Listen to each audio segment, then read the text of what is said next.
good morning, and welcome to Health Talk here on AM 1270 and 96.5 FM. KXBX. This is Paul Thomas, and Bill Kearney's over there fumbling with the knots I purposely tied in the headphones to throw you off this morning, Bill. I don't know how they got so tangled up there, but welcome to the program. Yeah, I didn't think it was possible to tie a knot in this thing, but you did a good job. Knots tie themselves when it comes to electronic cords and stuff. It's like Christmas lights. Yeah. You put them away, they're not knotted, but then you take them out, and it's like you spend hours unknotting them. I have a lot of, I had 7 Christmas trees up, and I had these lights that go on the oleanders that go up and down the driveway, and I always take them off and try to find a way to keep them from being tangled. It's impossible. And last year I kept them all connected. There's about 15 sets of lights, and they were just the biggest mess that I'd ever seen. I had to take them all apart, and half the time when you plug them back in, half of them don't work, and then with all the rains, and so we're in the process of getting those down. And of course, if you hadn't had any rain before, we certainly had it. Well, that's we've been asking for it and needing it, and it was delivered. Yes, it was quite the storm. I think, I'm not sure how many inches we got last year. I think about 20. We're at 20 already. Yeah. And I came in on Sunday for a customer, and then I had gone to the storage shed, and all of the creeks between here and Konocti were completely full up over the road. And last night I couldn't get home. I had to go up to Kelseyville and go around that way. This morning the creeks are still at full, and I looked in the paper this morning. I think the lake was at 5.68, and that's coming close to getting right up to the edge of the road in North Lakeport. So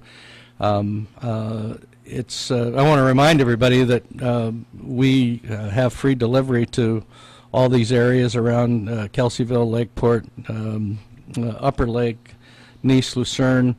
So if you have a prescription and you can't get there, and you come to our pharmacy, let us know, and if we know a day ahead of time, we'll get the deliveries go out early in the morning. And it takes all day to cover the lake. So. But just remember, you can call us at 263-1328 to get your prescription delivered, or 263-6192 from Hill Road. We run both the south side and the north side. We don't go into Clear Lake because there are other people down there that have pharmacies that deliver. But anyway, we're back, and we're going to be talking about a lot of things. We probably won't get them all covered. I had my board meeting call this morning. I got up at 4 o'clock, and everybody else on the East Coast was up and had breakfast. They were all bright and cheery, and I'm kind of logging on, wondering, are we there yet? Are we awake? And 2.5 hours later, they're right into the almost noon, and I'm just still trying to wake up. So. I don't know if many of you listened. This was President-elect Trump's first news conference this morning, press conference, and I hope they replay it later. There, of course, the liberal press just tore him apart. But he was. In fact, he refused. One person went to ask him a question. He says, "I'm not going to answer your questions. I just know you're going to turn it into something bad." But the reason I brought it up, that Obamacare was brought up, and they asked him what he was going to do. And, of course, we never know. He's very intelligent when it comes to answering some of these questions. And he said, we have a plan in place. It will, as soon as the Secretary of Health and Human Services, or whatever title that person has, as soon as it gets approved by the Congress, they will announce a new plan for Obamacare, and it will be a huge improvement over what it was. I don't. The one thing I don't deny is that there were 23 million people covered on health insurance that weren't covered before. And His big problem was how expensive it was, and he said it was going to implode over 2017 if we didn't change it. And hopefully there will be a plan in place. I'm not sure how that will work. I'm sure there are parts of Obamacare that will be carried forward from the previous administration. And his idea was it would be repealed and implemented on the same day. So, Bill, do you remember when Obamacare was passed, how long between when the bill was passed and the actual coverage started, how many years that was? Was it like 3 years or something? It didn't take that long. Didn't take that long? I don't know when it was passed. I remember Dianne Feinstein saying, don't read it, just sign it. Just sign it. Yeah. And I think that Famous was last words 2013 or 14. It had been in place. It's probably been in place 3 to 5 years. I don't remember. I remember that as the years progressed, there were more and more parts of Obamacare that we didn't know about, the negative parts, not the positive parts, that were brought forward where we were ending up having to pay for it. I remember Congressman Thompson and the Secretary of Health and Human Services being at a meeting at Riviera West that I went to, and he was trying to sell the plan. So it's been several years, and he did. They did get it passed, and he ended up saying that it was going to be affordable for everybody, but the people it wasn't affordable for were the people that were paying for it for the people that didn't have to pay. So we added a few million to the Medicaid program in California, which is one of the lowest reimbursed plans that there is. Anyway, we got it, and now we're trying to change it, so we'll see. But I know a lot of people are concerned that are under Covered California, whether they will continue or not, and I suspect they will. I suspect it will be a little bit different. But anyway, I wanted to address that part. Viruses going through right now that affect, you heard me on the air a couple of weeks ago. Paul got it, I got it, everybody got it. You know, it's a coughing. It gets in your lungs, it gets in your sinuses. You can run a small fever with it, but it just pharmacies is out of it. At Bruno's, we still have a few left. So address getting those, and if you're over 65, 23, and that's the last of the pneumonia shots you will need.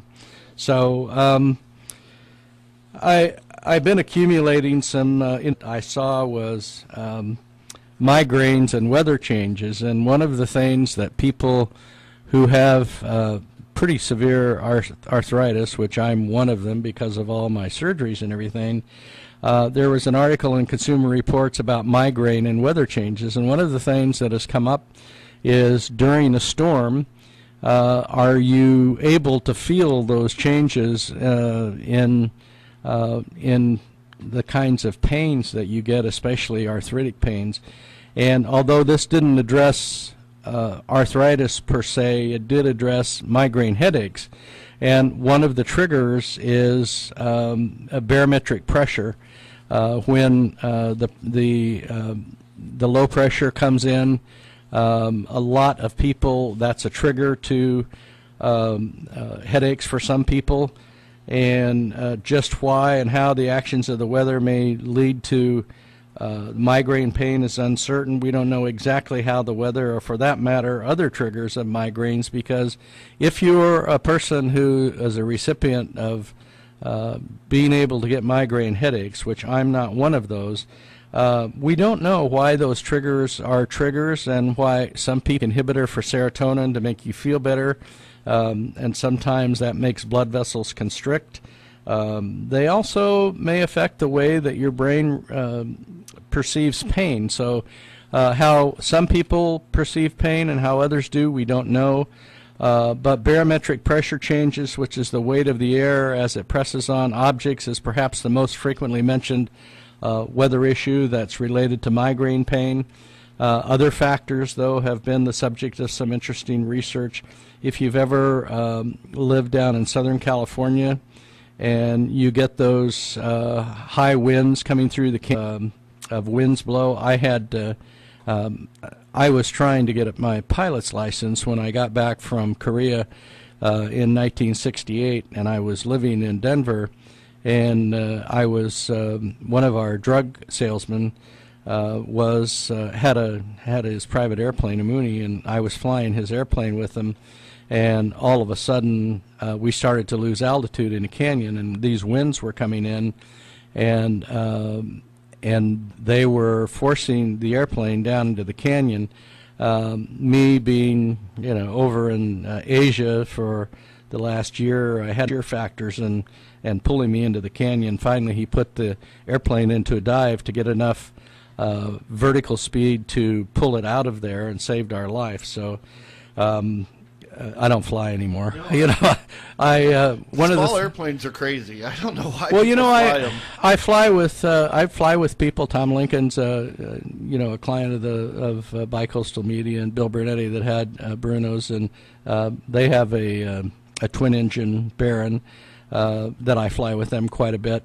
But I've flown in 150s and 175 Cessnas, and if you get in trouble, they just don't have enough power. Law enforcement before in small aircraft, but it is you do have to keep up with flying. You can't fly every once in a while and think you're okay. And but back to the original thing, as far as that causing a problem, the pressure change is causing a problem with migraine headaches and other kinds of pain.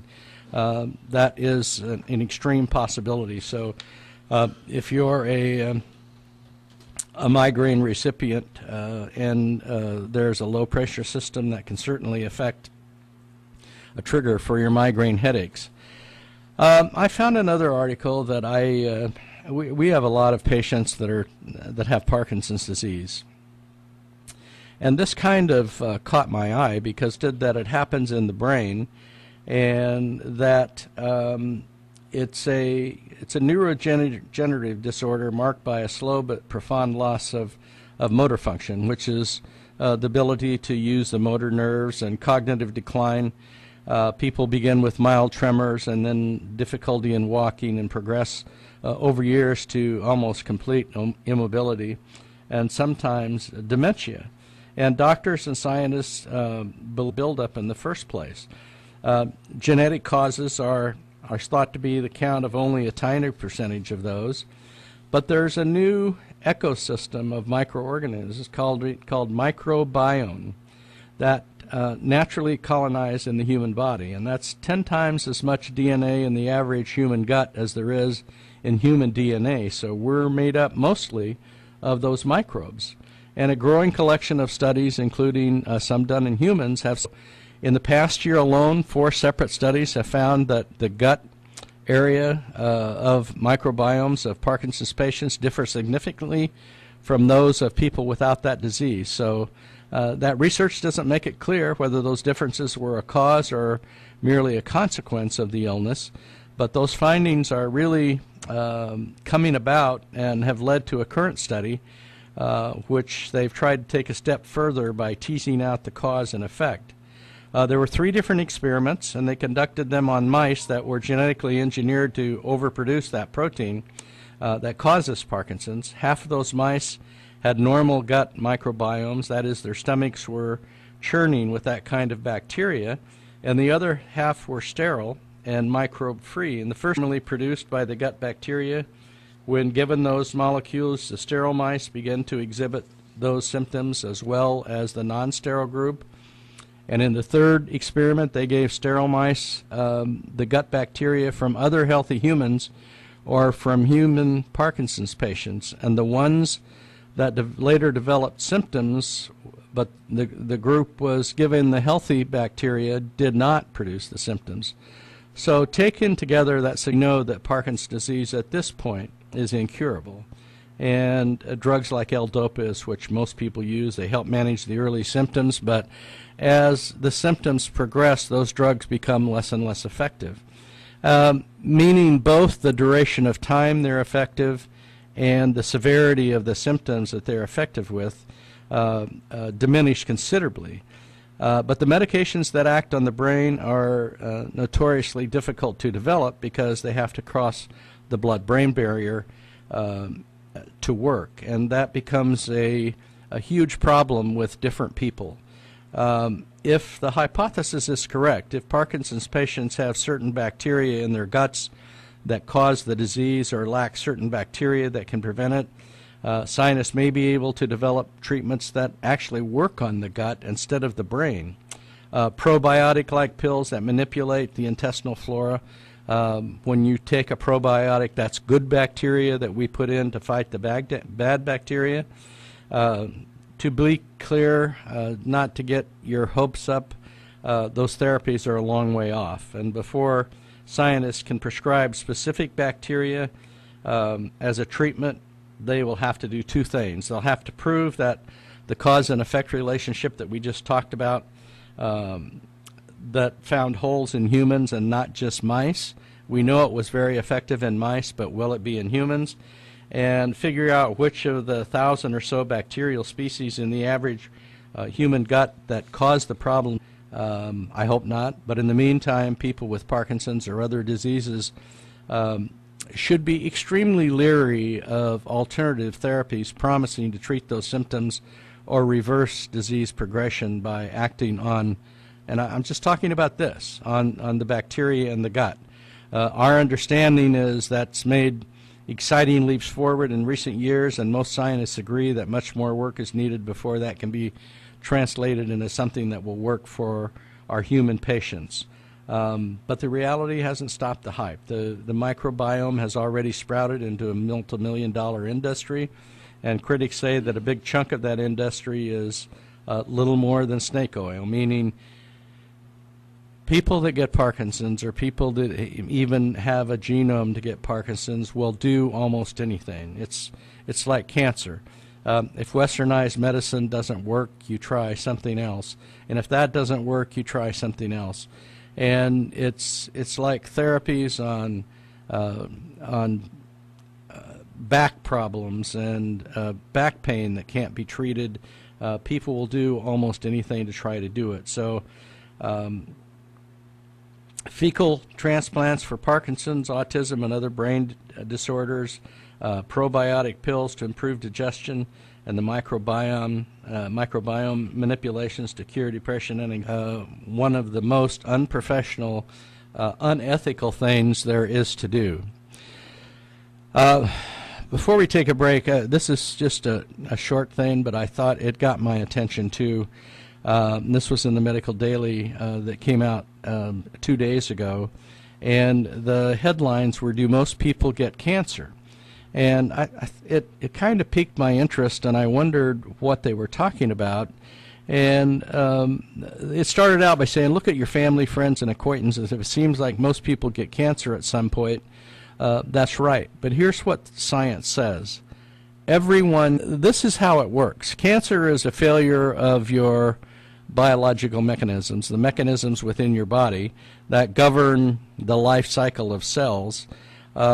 For the range of reasons, usually when you get a cell splitting very quickly, that cell division in cancer cells grows exponentially. I mean, the cells divide so fast you can't keep up with it. And cell deaths occasionally go wrong, resulting in them growing and dividing uncontrollably, and that's when you have the cancer that's going quickly. Cancerous cells may take over normal cells in surrounding tissue or detach from the bloodstream and go to all kinds of parts of your body, which can ultimately lead in death, in many cases does. There are various failures that take place in otherwise normal processes of lifestyles, cycles that result in cancer. For example, a cell may receive an incorrect message from other cells telling it to multiply, and a cell may not divide properly, or the cell may fail to die. And every day, millions of cells in your body die and are replaced by new cells. And if this process goes wrong in a very small percentage of the time, each and every day, then the body's own immune system tries to take over and defend the body against this cell division that occurs so rapidly before cancer can take hold. In that respect, we get cancer every day. We just don't know about it.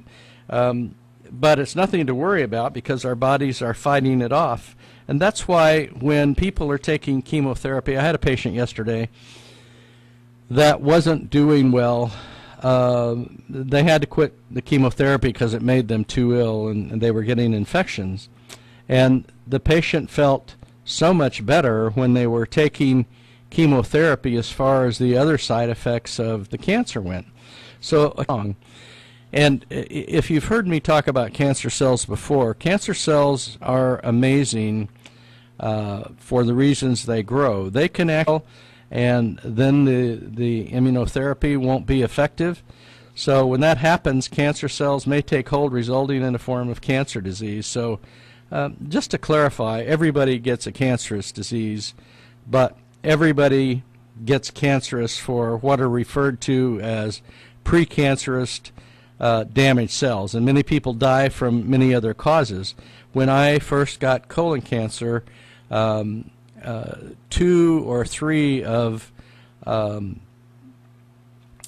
the tumors had formed full-form cancer, but the rest of those had not. And so they cut the tumors out that were cancerous, and the ones that were precancerous they cut out also. And you know, I never had a problem after that, except a minor problem where a few of the cells came back. So just to reiterate, don't panic because we said everybody at some times gets cancer. But in most cases, your body's immune system takes over and doesn't allow that to form into a full cancerous cell. So your immune system takes over. When you're on steroids for a period of time, that can affect your immune system.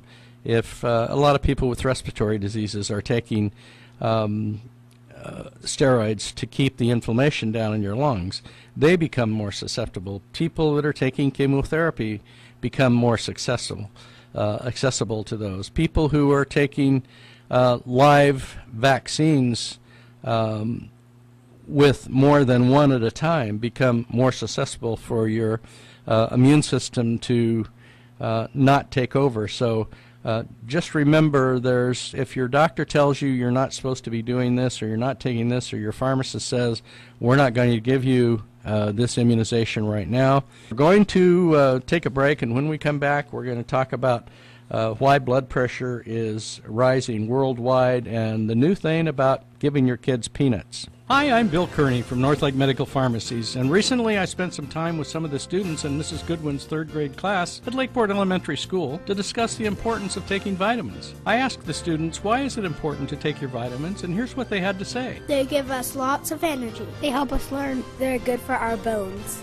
They're good for our bodies. They keep us from getting sick. They're good for our eyes. They're good for our brains. They give us shiny hair. They help us sleep better. Northlake Medical Pharmacy, a good neighbor pharmacy, is offering a Healthy Kids Free Vitamin program to the kids of Lake County. Any child aged 2 to 12 can receive a free 30-day supply of children's chewable multivitamins every month for a year. Simply sign up your children at either of our 2 locations at 347 Lakeport Boulevard in front of the Bruno's Shop Smart. Call 263-1328 or at 5136 Hill Road East across from Sutter Lakeside Hospital. Call 263-6192. The Healthy Kids Free Vitamin program at Northlake Medical Pharmacies. They're good for us. Hi, I'm John Cicada. Did you know that chronic hepatitis C affects approximately 1 million Hispanic Americans? I'm visiting my father today, who's part of that statistic. And while not every story is the same, I'd like to tell you his. Such a proud man, old-fashioned, the provider, hardworking man. Stay strong, be silent. But this disease is just as silent. He lived with it for at least 20 years and never mentioned how sick he was getting. Never talked over any of the options with his doctor. If I'd have known more about chronic hepatitis C, I could have encouraged him to take action sooner. Then maybe I'd be visiting him at home instead of here at the cemetery. If you still think there's strength in silence, think again. Please talk to your doctor about your options and learn more at tunein.tohepc.com. When today's veterans come home, they are thanked and honored for their service, and rightly so. But for the veterans of the Vietnam War, all will preserve and display photos, letters, and memories of Vietnam veterans so their stories and service will never be forgotten. Help us build it. Visit buildthecenter.org. We're asking folks about marriage. Marriage makes me think of sports. You know, teamwork, dedication. Okay, let's see what people say. Let's say your marriage is a sport. What sport would it be? Oh, what sport? Basketball. Surfing. Because we've been riding on our toes, but relaxed and fun. Maybe doubles tennis. So there's a lot of back and forth. A lot of people watching. So how many people are influenced by your marriage? Hundreds? Yeah. I think we could easily fill a football stadium with all the people that we've influenced. And you really think about the ripple effect. One influences the next and the next and the next. It's like a wave. .org. A message from the Catholic Church.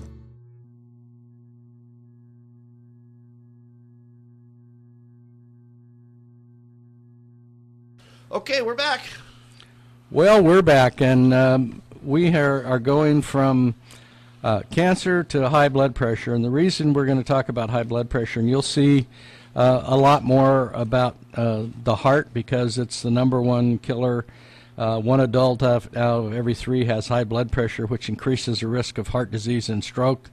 But the number of people with elevated pressure has not yet in the high range is much higher. And what we're finding out that if the recommendation for diastolic pressure is 100 and anything under 140, and we're seeing that researchers want to see the link between those lower levels and bad health outcomes, which we think is important to measure the lost health between 150 and 140 milligrams of mercury. So that's the systolic blood pressure. That's the higher one. And we have gone to the high 90s or the low 90s for the diastolic blood pressure. The number of people, though, and we don't think so much about the elevated systolic pressure, the higher one, because it has increased dramatically, though, in the last 25 years, and so has the rate. We find that 3.5 billion people have at high enough to be at some risk, and some 870 million people around the world are hypertensive or have high blood pressure. And elevated systolic pressure, the higher one, was found to be a leading contributor to preventable death in 2015, was linked to more than 10 million deaths. And that's 1.4 times the number in 19 blood pressure. Now, we know one of the reasons is obesity. And I'll have to tell you that another one of the reasons, and we've talked about this on many occasions, are people think they don't have to change their lifestyle if they're on medications. We have more and more people that are taking medications to keep their statin levels down, their high cholesterol levels down, and are compromised a lot because of maybe another reaction that is taking place. And we just had a bulletin yesterday on people that were taking my Biaxin, which is a clarithromycin and clarithromycin, and it's an antibiotic. And when people get the flu or get something that responds, not the flu but a bacterial infection, and they're already on a statin, and they take Biaxin, that can potentially cause kidney failure and death. And it pops up in our computers, but there was a research done in the city of Chicago a couple of weeks ago, and they found 73% of the pharmacies were dispensing that drug with people that were on a statin in a combination that was life-threatening. And I immediately went to our software and went to our pharmacists, and which is not a problem. But because populations are so used to taking medications, if they're on, if they have a disease state that takes care of it, the amount of people that take 3 and 4 drugs for diabetes 2, the amount of people that take 2. Study adds to recent evidence that blood pressure readings even lower than the guidelines recommend may be beneficial. And the results of systolic blood pressure intervention found that people who kept their systolic blood pressure at 120 compared to those who kept their blood pressure at the recommended level of 140 had a much lower rates of heart-related deaths and early deaths from any cause. Not everyone needs to take medication for an elevated systolic blood pressure. It's possible that you can lower it through diet and exercise, but how many times have we preached diet and exercise? For every one of these blood state or disease states that we talk about, hypertension, obesity, high cholesterol, but people don't want to change their lifestyle. They want to continue to take the medication and be able to eat and drink what they want to drink. And it's caused a lot of people to put themselves in harm's way because they haven't changed that.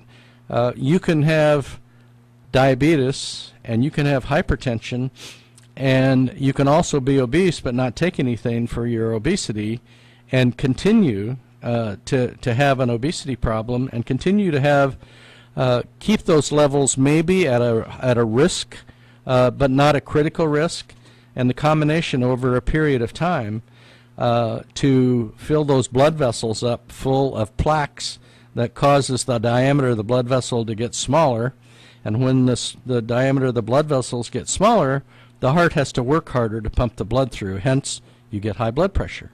And you've heard me talk many times about the garden hose. Hold the garden hose and squeeze it with the water on and see by putting your hand around the diameter of that garden hose how much less water comes out because you're squeezing it. The same thing happens in your body. Same thing happens if you're accumulating too much fluid.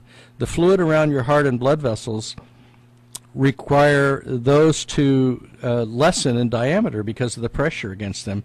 You take the if you're not taking medication and you have those situations, and usually your physician will say, well, the first thing of being way overweight, they may recommend bypass therapy for a gastric bypass. So, but insurance companies, as we've said in the past, are going to require you to be more diligent about your own health care. And every day we have people come in and saying, this isn't fair. And to take a little switch a little bit about the cost of your prescriptions or the formulary not paying for it. High deductible this year, even though they're on the same insurance they had last year. And we've had several patients getting medication that was a $15 copay before. That's a $300 copay now because they have a $400 share of cost or a $400 deductible that they have to pay before they can get the medication paid for. So we're having a lot of people in shock and people that are angry at us because they can't get the medication because it's too expensive. And if it's a blood thinning medication like Eliquis or one of those medications, see if your physician can't get you a coupon from the manufacturer. But just realize you still have to meet your copay. You still have to meet your deductible. So you may get that medication less expensive by having the manufacturer give you a coupon, but if you're on Medicare D, if you're on any federal insurance or any kind of an insurance program that will help pay the copay, those coupons are not any good. We could be fined a considerable amount of money by trying to put one of those coupons through for a Medicare D recipient or somebody that gets Medi-Cal or has a share of cost. It's against the law for those federal programs to be reimbursed. Becomes more and more complicated as we get into health care. I was on a conference call this morning at 5 o'clock with other board members from the East Coast, and their Basaglar is coming out, which is a new replacement for Lantus insulin. It's not a generic and it's not a biosimilar. It's in a completely different category that's not going to be covered by insurance like we thought it was, to the extent there could be large copays involved in that, and the complexity of dealing with that. This is one of many phone calls I'll have in the next month trying to negotiate a price on this so the insurance companies will be able to make it an affordable medication for you. This came out probably last week or the week before. I think it came out just about the time we went on the air last week, and it was about allergies to peanuts. And there was an article in the New York Times about feeding your kids peanuts early and often. There is a significant increase in children allergic to peanuts.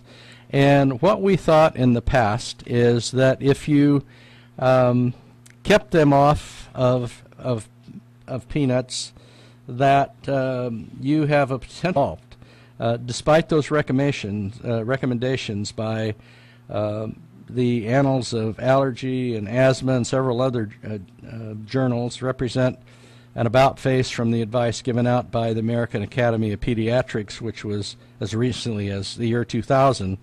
The prevalence of peanut allergies kept increasing, and 10 years later there was a 2% of children in the United States had an allergy, up from half of 1% in 1999. The new guidelines are completely different. These were issued on Thursday last week, and they recommend giving babies pureed food or finger food containing peanut butter powder or extract before they are 6 months old, and even earlier if a child is prone to allergies. The doctors say it's safe to do so. One should never give the baby the whole peanuts or peanut bits because they'd be a choking hazard.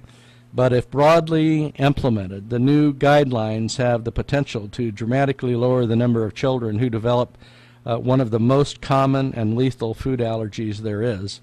It's a game-changing approach to an allergy that if you've flown lately and you found out on the airlines were giving out peanuts and some of them won't do that anymore, even if it's not next to you, they'll say it in the air or whatever can cause the allergy to exist.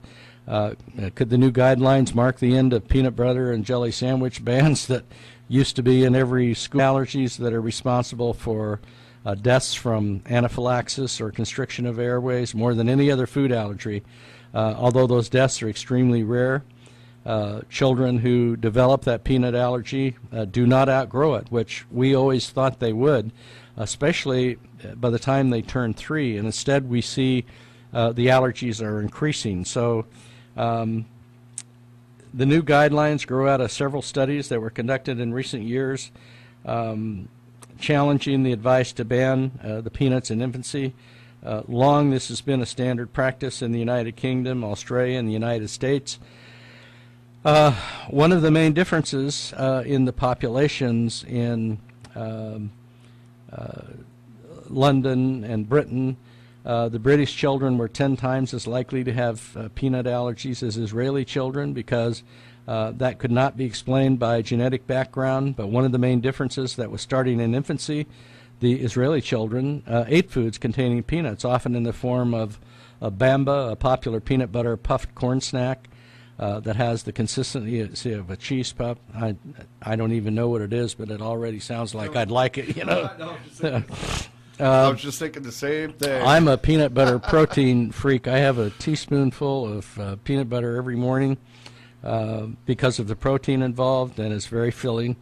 But the new guidelines divide children by risk. Low-risk infants who don't have eczema or an egg allergy and who have started solid foods can be introduced to these peanut-containing foods around 6 months at home by their parents, and so can moderate-risk children who have mild eczema. High-risk infants who have severe eczema or an egg allergy should be introduced to them as early as 4 to 6 months after they start other solid foods. So if your baby's determined to be high risk, the guidelines recommend an evaluation by an allergy specialist.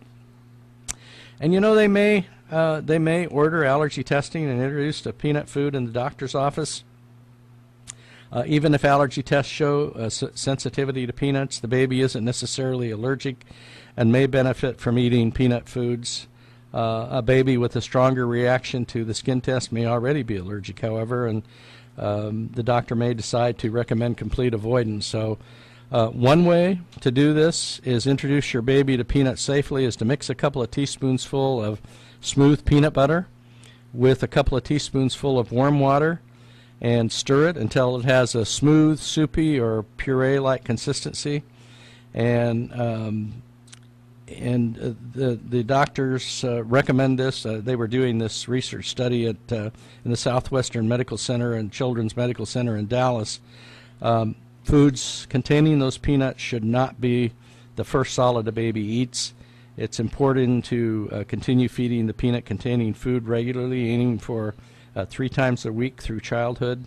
The nuts and bolts of getting everyone to buy into this, trust the recommendation, is a big unknown. This, if you've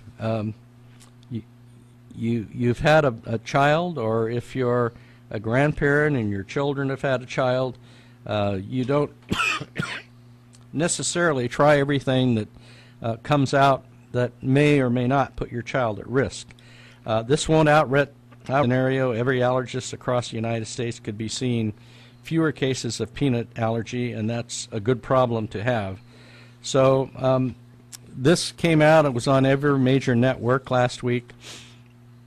It was on the in the New York Times on January 5th, and it's an alternative to what may be. This may not be just the only reason to do this is to avoid a peanut allergy later. It may just be a hardship for you as far as kids going to school, kids flying, kids. If you could, excuse me, prevent that by going through this process, and your physician, your internist, your pediatrician, your allergist says it's okay. IAS's prescription prices are highly significant and very prominent in the American political scene.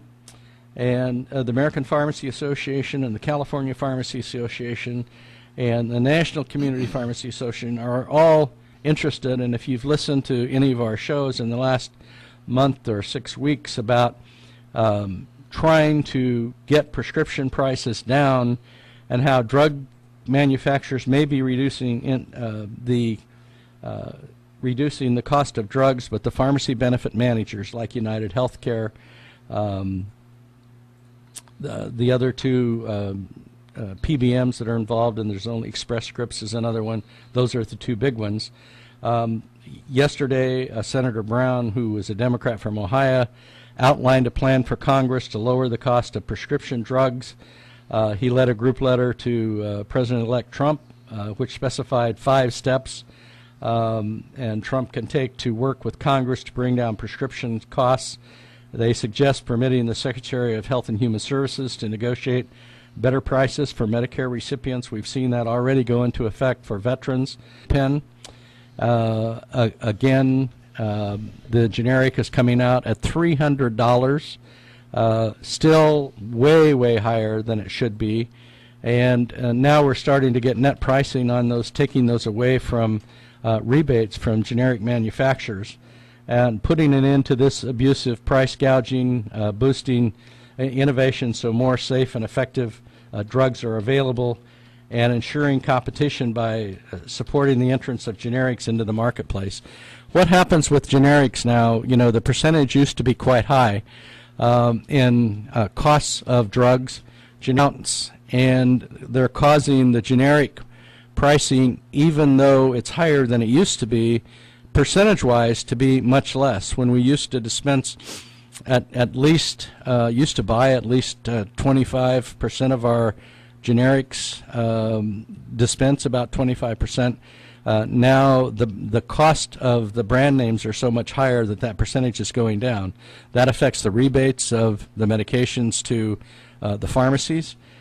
We have people like CVS Pharmacy, who owns Caremark, of interfering with the independent pharmacies dispensing those medications, and we're trying to get the government involved to keep the pharmacy benefit managers from ever taking those fees that were designed to go to pharmacies to implement the lower cost to the patient as well as the pharmacies are going back to the people that manage those accounts, the pharmacy benefit managers. We have gone to Congress with that just in October. I was in New Orleans with a meeting with the National Community Pharmacy Association, and we addressed that. So our time is out. I'd like to remind you we're North Lake Medical Pharmacies with 2 locations for you at 5136 Hill Road East across from Sutter Lakeside Hospital. Call us there at 263-6192 or outside the Bruno Shop Smart at 347 Lakeport Boulevard. Give us a call there at 263-1328. Thank you, Paul. Thanks, Bill, and we'll see everybody back here again next Wednesday at 10 a.m. for Health Talk on AM 1270 and 96.5 FM, KXBX Lakeport.